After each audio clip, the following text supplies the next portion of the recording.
Napoleon Hill revelou algo que muitos leitores superficiais de Pense e Enriqueça não percebem. O verdadeiro objetivo do desejo ardente não é apenas atrair riquezas externas, mas moldar você por dentro até que se torne a pessoa capaz de sustentar e multiplicar essa riqueza.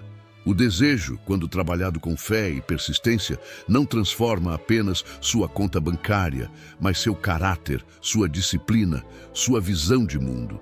Essa é a verdade oculta por trás da frase: o desejo é o começo de tudo. Ele é o ponto de partida, mas o caminho molda o viajante. Quantas pessoas você já viu ganhar na loteria ou receber uma grande herança e, em poucos anos, perder tudo? Isso acontece porque não estavam preparadas internamente para sustentar a abundância. Tinham o dinheiro, mas não tinham a mentalidade. Tinham a riqueza, mas não tinham a identidade de quem verdadeiramente atrai e mantém a prosperidade. O desejo, quando trabalhado da forma correta, cria essa identidade. Hill insistia que a repetição diária de uma declaração de desejo não era apenas para atrair dinheiro, mas para reprogramar a mente. Quando você afirma todos os dias que é próspero, digno e capaz, seu subconsciente começa a aceitar essa nova identidade como verdade. Aos poucos, suas atitudes mudam, suas escolhas mudam, sua postura diante da vida muda. Você deixa de ser alguém que corre atrás de oportunidades e passa a ser alguém que cria oportunidades. É como a metáfora da lagarta que deseja voar. O desejo ardente pelo voo a conduz ao casulo, onde acontece uma transformação silenciosa, dolorosa e inevitável. Não basta querer voar, é preciso se tornar borboleta. Da mesma forma, não basta desejar riqueza. É preciso se tornar alguém com a mentalidade e os hábitos de um rico. O desejo é a força que te leva ao casulo, mas é a fé e a persistência que permitem a metamorfose. Aqui está mais uma revelação. O desejo verdadeiro exige sacrifício. Isso não significa sofrimento desnecessário, mas escolhas. Você terá que abrir mão de certas distrações, de amizades que te puxam para baixo, de hábitos que drenam sua energia. Terá que substituir horas de entretenimento por horas de estudo, procrastinação por ação, dúvida por fé. Esse é o preço da transformação. E quando você paga esse preço, sua identidade se eleva e a abundância se torna consequência natural. A Bíblia já dizia em Romanos 12:2: transformai-vos pela renovação da vossa mente, para que experimenteis qual seja a boa, agradável e perfeita vontade de Deus. Hill traduz isso para a linguagem prática. Transforme sua mente pelo desejo ardente e pela fé inabalável, e você experimentará a riqueza que já está reservada para você. Agora, quero que você reflita. Quem você precisa se tornar para sustentar o desejo que carrega? Se seu objetivo é conquistar liberdade financeira, está disposto a se tornar disciplinado, visionário, resiliente? Se seu desejo é liderar uma grande empresa, está disposto a se tornar um líder inspirador, capaz de lidar com pessoas e crises? O desejo molda, mas você precisa permitir essa moldagem. E aqui está um ponto poderoso. A identidade não se forma em um único salto, mas em pequenas vitórias diárias. Cada vez que você cumpre uma tarefa, mesmo pequena, alinhada ao seu desejo, você reforça sua nova identidade. Cada vez que você mantém sua declaração, mesmo quando não vê resultados, você fortalece suas raízes. Cada vez que você escolhe persistir, você deixa claro para o universo que está pronto. É nesse processo que acontece o que chamamos de mudança vibracional. Você começa a vibrar diferente. Pessoas percebem, situações se alinham, portas se abrem. Não é mágica, é lei. Você se torna atraente não apenas para o dinheiro, mas para tudo o que sustenta sua jornada. Boas ideias, bons parceiros, boas oportunidades. E não se engane, haverá resistência, A mente antiga vai querer puxar você de volta para os velhos padrões. As circunstâncias podem parecer desfavoráveis, mas é justamente nesse ponto que você deve se lembrar de que o desejo ardente não é uma chama frágil, é um fogo que atravessa tempestades. No próximo trecho, vamos explorar como lidar com esses testes do caminho. Porque o desejo não apenas inicia a jornada, mas também sustenta a chama nos dias de escuridão, quando tudo parece conspirar contra você. É aí que se prova se o seu desejo é fraco ou se é realmente ardente. Napoleon Hill dizia que cada obstáculo é, na verdade, um teste da vida para verificar se o seu desejo é realmente ardente ou apenas uma vontade passageira. É nesse momento que muitos fracassam, porque confundem dificuldades com sinais de derrota. Mas a verdade oculta é que os obstáculos são filtros. Eles separam aqueles que apenas sonham dos que realmente estão dispostos a conquistar. Você já percebeu como sempre que decide algo grande, logo surgem problemas inesperados? É como se o universo perguntasse: você tem certeza? Está preparado para isso? O desejo fraco desiste no primeiro não, mas o desejo ardente interpreta cada barreira como um degrau. Thomas Edison falhou mais de 1000 vezes antes de criar a lâmpada elétrica. Imagine se ele tivesse desistido na tentativa 500, ou mesmo na 999. Não teríamos luz hoje. O que sustentou Edison não foi apenas inteligência, foi o desejo incontrolável de trazer a luz ao mundo. Aqui está o segredo: os obstáculos existem para fortalecer o músculo da fé. Cada fracasso temporário te ensina algo. Cada porta fechada te redireciona. Cada dificuldade te prepara. Hill chamava isso de benefício equivalente da adversidade. Toda derrota carrega dentro de si a semente de um benefício maior, se você mantiver o desejo vivo. Quantos de nós, ao enfrentarmos problemas, murmuramos, reclamamos ou desistimos? Mas o verdadeiro buscador da riqueza aprende a perguntar: o que essa dificuldade está tentando me ensinar? Que habilidade preciso desenvolver agora? Que parte da minha identidade precisa amadurecer para que eu esteja pronto para a vitória? Essa mudança de mentalidade é o que transforma o obstáculo em aliado. A Bíblia também é clara sobre isso. Em Tiago 1:3 está escrito: a prova da vossa fé produz perseverança. Ou seja, sem provação não há crescimento, e sem crescimento não há vitória duradoura. O desejo ardente não é destruído pela dificuldade, ele é lapidado por ela. É como o ouro que precisa passar pelo fogo para brilhar em sua pureza. Agora, preste atenção. Muitas vezes, o teste vem disfarçado de tentação para desistir. Pode ser uma proposta aparentemente fácil que te desvia do caminho, pode ser a opinião negativa de familiares, pode ser a falta momentânea de recursos. Nessas horas, o desejo ardente é como um farol. Mantém você firme, iluminando o caminho, mesmo quando tudo ao redor parece escuro. E aqui entra outro princípio poderoso.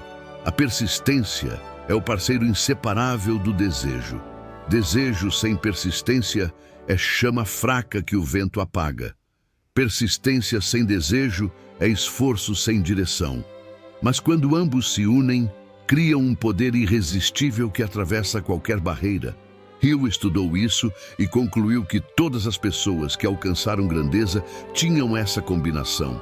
Um desejo ardente que jamais apagava e uma persistência que jamais cedia. Quero te fazer uma pergunta agora, para refletir e também para comentar aqui. Quantas vezes você já desistiu de um projeto que poderia ter mudado sua vida apenas porque encontrou dificuldades? Será que não abandonou a mina de ouro quando já estava a poucos centímetros da vitória? Pense nisso. O próximo passo deste roteiro é ainda mais profundo.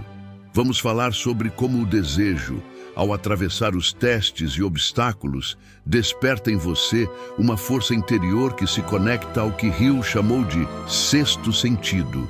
uma espécie de canal direto com a inteligência infinita, onde você não apenas deseja, mas começa a receber orientações, sinais e inspirações que parecem vir de um poder maior. Napoleon Hill afirmava que quando o desejo é suficientemente ardente e sustentado por fé e persistência, ele desperta uma faculdade misteriosa que chamou de sexto sentido.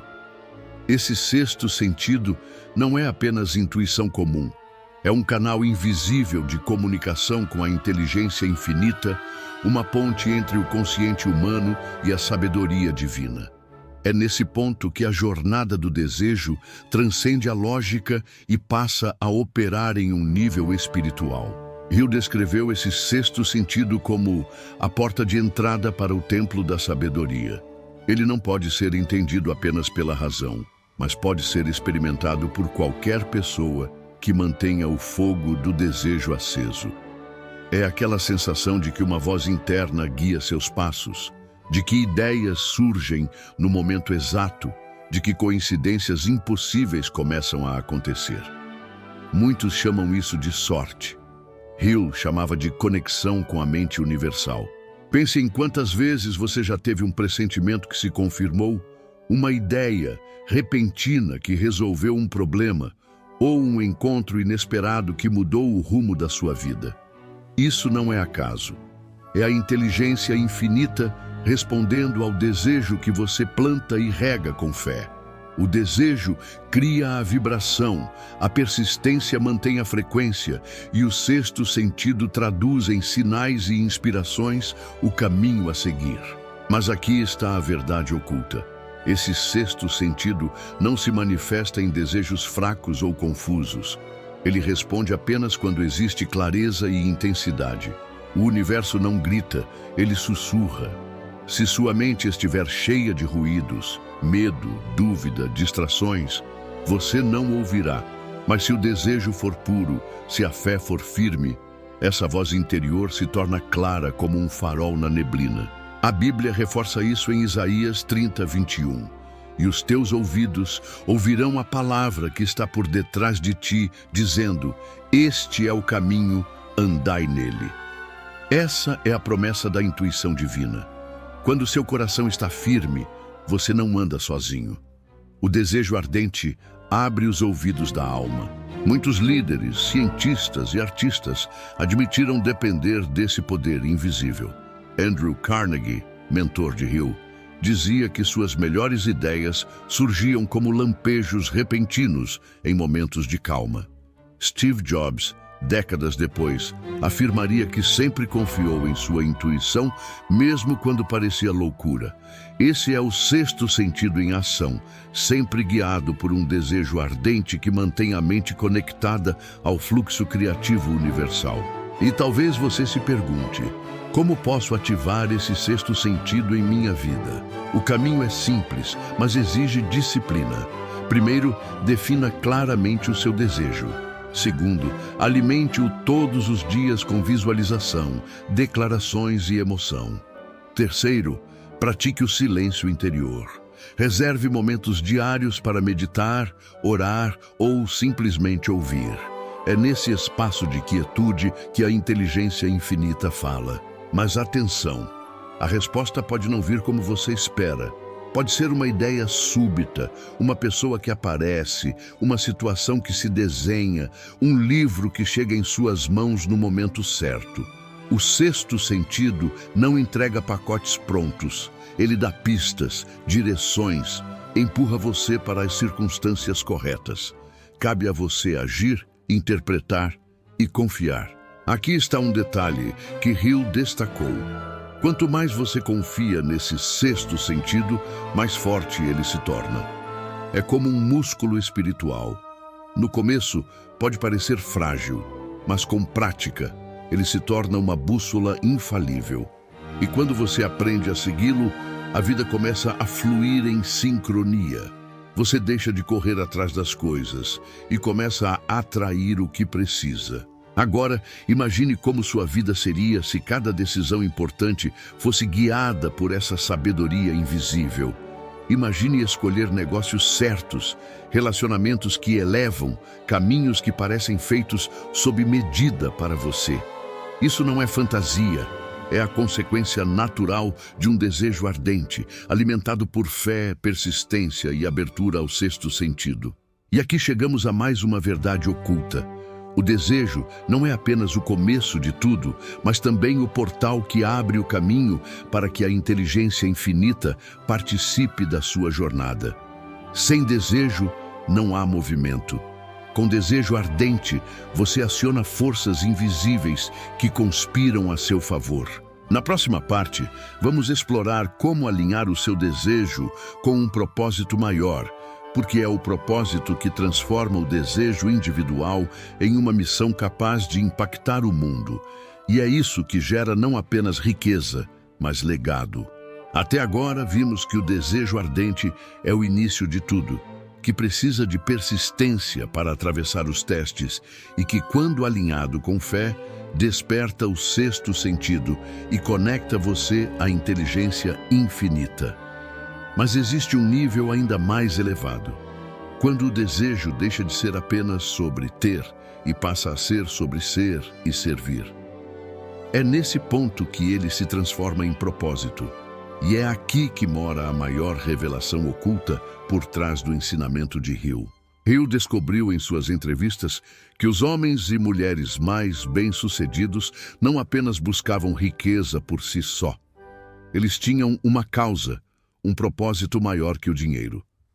Henry Ford queria colocar o mundo sobre rodas. Edison queria iluminar a humanidade. Carnegie queria levar o aço a todas as nações e depois doou quase toda a sua fortuna para a educação. Esses homens não eram movidos apenas por cifras, mas por uma missão. O dinheiro foi consequência de desejos ardentes conectados a propósitos maiores. Aqui está a chave. Um desejo egoísta tende a enfraquecer diante dos testes, porque não encontra combustível suficiente para se manter. Já um desejo enraizado em propósito encontra forças até na dor. Quem vive apenas para enriquecer, corre o risco de se perder, mas quem vive para transformar encontra energia inesgotável. Isso não significa que você precise fundar uma empresa bilionária ou mudar o planeta. Propósito pode estar em trazer conforto para sua família, em ajudar sua comunidade, em criar algo que facilite a vida das pessoas. O que importa é que o seu desejo não seja apenas sobre acumular, mas sobre contribuir. Quando o desejo se conecta ao servir, ele se torna magnético, porque se alinha a uma lei espiritual que Jesus resumiu: dai e ser-vos-á dado. Esse é o ponto em que a lei da atração se entrelaça com a lei do propósito. Quanto mais você dá, mais você recebe. Quanto mais você abençoa, mais é abençoado. E aqui está o segredo oculto. O universo confia grandes riquezas apenas a quem está pronto para usá-las com sabedoria e impacto. Se o seu desejo for apenas enriquecer, pode até conquistar algo temporário. Mas se for prosperar para servir, a abundância virá em escala muito maior, porque você se tornou um canal de fluxo. Agora quero que você pense, se o seu maior desejo se realizasse hoje, quem mais além de você seria beneficiado? Sua família, seus amigos, sua comunidade, talvez até pessoas que você nunca verá. Essa resposta revela a profundidade do seu propósito. Quanto mais pessoas seu desejo alcançar, mais energia o universo colocará em seu caminho para que ele se realize. E aqui vai uma reflexão profunda. Talvez a razão pela qual muitos não conseguem manifestar seus desejos é porque eles estão desconectados de um propósito maior. Desejos fracos, egoístas ou superficiais não encontram eco na mente infinita.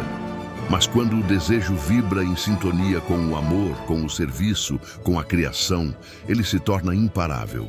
A Bíblia confirma isso em Mateus 6,33. Buscai primeiro o reino de Deus e a sua justiça, e todas estas coisas vos serão acrescentadas.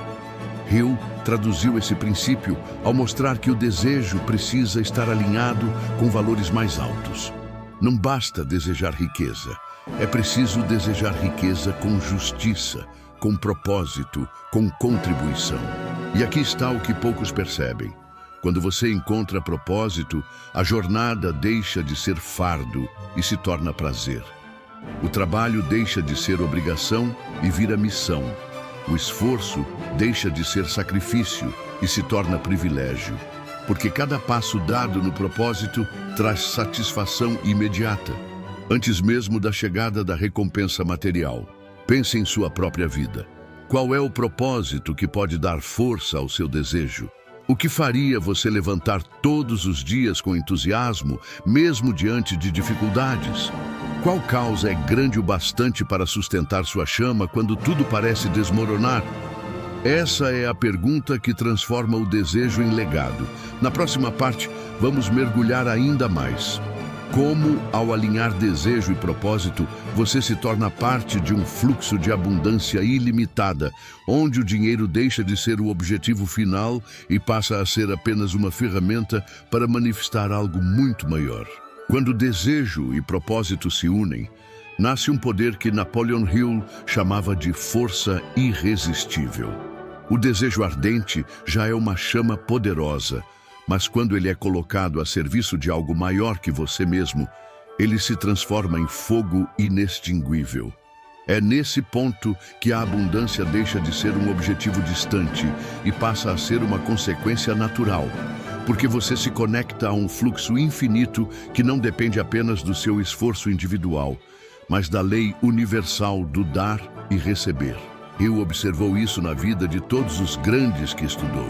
Carnegie, Rockefeller, Ford, Edison, todos em algum momento perceberam que a riqueza não poderia ser um fim em si mesma.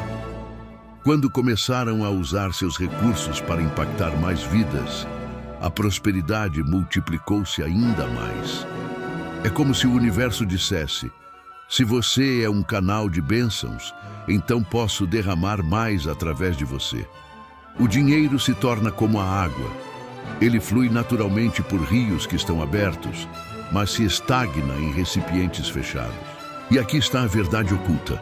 A abundância não é limitada, ela é infinita, mas só flui para aqueles que estão dispostos a manter o canal aberto. Quando seu desejo é egoísta, você fecha esse canal.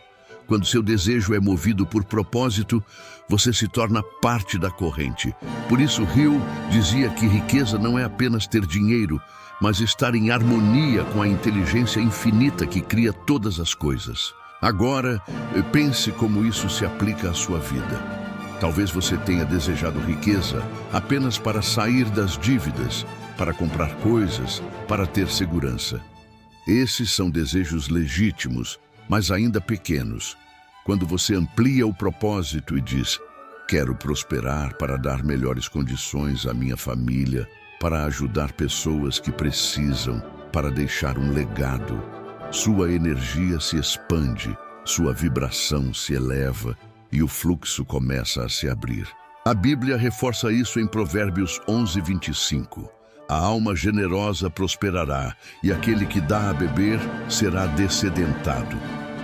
Isso significa que a abundância é alimentada pela generosidade.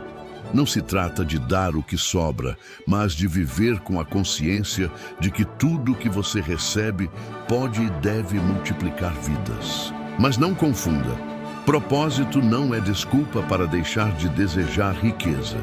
Pelo contrário, Hill deixou claro que o desejo de dinheiro é legítimo e necessário, porque sem recursos você não consegue realizar o propósito em escala. O problema não é o dinheiro, mas o apego a ele. Quando você vê o dinheiro como meio e não como fim, ele passa a fluir de forma mais natural. Aqui está um exercício que pode mudar sua relação com o desejo. Escreva o que você deseja em termos de impacto, não apenas de posse. Ao invés de dizer, quero ganhar R$1 milhão, escreva, quero conquistar R$1 milhão para oferecer segurança à minha família, investir em meus talentos e contribuir com projetos que tragam transformação. Quando você dá um propósito ao dinheiro, ele se torna magnético. Outro ponto fundamental: quando desejo e propósito se alinham, você encontra alegria no processo e não apenas na conquista. Você deixa de viver apenas pelo destino e passa a desfrutar da jornada. Cada passo se torna significativo porque você sabe que está a caminho de algo que vale a pena. Isso elimina a ansiedade e fortalece a perseverança. E lembre-se, quanto mais alinhado com o propósito, mais o sexto sentido se manifesta. A inteligência infinita responde mais rápido porque reconhece que seu desejo não é apenas um capricho pessoal, mas um movimento de criação que beneficia o todo.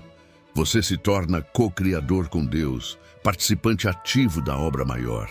No próximo trecho, vamos falar sobre um perigo sutil: como distinguir o verdadeiro desejo de propósito dos falsos desejos criados pela comparação, pelo ego e pelas ilusões do mundo. Porque não basta ter desejo, é preciso garantir que ele seja genuíno, profundo e enraizado no propósito certo. Napoleon Hill alertava que nem todo desejo é verdadeiro. Muitos são ilusórios, fruto da comparação, da inveja ou das pressões sociais. O desejo genuíno nasce da alma, enquanto o desejo falso é plantado pelo ego. Aqui está a verdade oculta: seguir um desejo falso pode te levar a anos de esforço sem sentido, drenando energia e afastando você do propósito. Desejos falsos costumam ter origem no exterior. É o desejo de ter um carro porque o vizinho comprou, de exibir uma vida que impressiona nas redes sociais, de acumular bens apenas para provar algo a outras pessoas. Esses desejos não resistem aos testes do caminho, porque não têm raízes profundas. Na primeira dificuldade, eles se desmancham como fumaça. Já os desejos verdadeiros brotam do interior. Eles estão alinhados com seus talentos, com suas paixões, com aquilo que faz seu coração vibrar. Um desejo verdadeiro é tão forte que mesmo diante de fracassos, você não consegue abandoná-lo. Pelo contrário, as dificuldades apenas reforçam sua certeza de que precisa seguir adiante. Hill dizia: a mente humana atrai o que ela pensa constantemente. Se você pensa em desejos falsos, atrairá frustração. Mas se pensa em desejos verdadeiros, atrairá prosperidade. O desafio é aprender a distinguir entre eles. Aqui estão alguns sinais para reconhecer se o seu desejo é genuíno. Ele persiste no tempo. Um desejo passageiro desaparece em semanas. Um desejo verdadeiro permanece por anos, mesmo que você tente ignorá-lo. Ele te dá energia. Só de pensar nele, você sente entusiasmo, motivação, fogo no coração. Ele conecta você ao servir. Desejos falsos são egocêntricos. Desejos verdadeiros incluem, de alguma forma, o benefício de outros. Ele resiste às críticas. Quando alguém tenta te desanimar, o desejo falso desmorona. O desejo verdadeiro fica ainda mais firme. Ele se alinha com quem você é. Você sente que foi feito para isso, que existe uma força interior te empurrando nessa direção. Já percebeu como a maioria das pessoas passa a vida perseguindo o que não é seu desejo verdadeiro? Trabalham em empregos que não amam, vivem para agradar aos outros, seguem caminhos que a sociedade determinou e, no fim, se perguntam por que não encontram felicidade. É porque seus desejos não são genuínos. Aqui está a importância do autoconhecimento. Antes de escrever sua declaração de desejo, você precisa mergulhar dentro de si e perguntar: isso é o que eu realmente quero ou apenas o que me ensinaram a querer? Quando a resposta vem da alma, ela traz paz, mesmo que o caminho seja desafiador. A Bíblia nos dá um indício disso em Salmos 37:4. Agrada-te do Senhor, e Ele satisfará os desejos do teu coração. Note que o versículo não fala de qualquer desejo, mas dos desejos do coração. Esses são os genuínos, aqueles alinhados ao propósito divino. Quando você alinha seu desejo interior com propósito e fé, tudo começa a conspirar a favor. Mas quando você segue desejos falsos, pode até conquistar resultados temporários, mas no fundo sente vazio. É como beber água salgada. Parece matar a sede, mas só aumenta o desespero. Agora reflita: quantos dos seus desejos atuais são realmente seus? Quantos foram herdados de expectativas alheias? Quantos são fruto da comparação? Essa reflexão pode ser dolorosa, mas é libertadora, porque te permite abandonar o que não é autêntico e se dedicar ao que realmente importa. Na próxima parte, vamos falar sobre o que acontece quando você finalmente encontra e assume seu desejo verdadeiro. Como sua vida entra em estado de fluxo, onde as coisas parecem se alinhar, e como isso é o sinal de que você está no caminho certo para manifestar a abundância.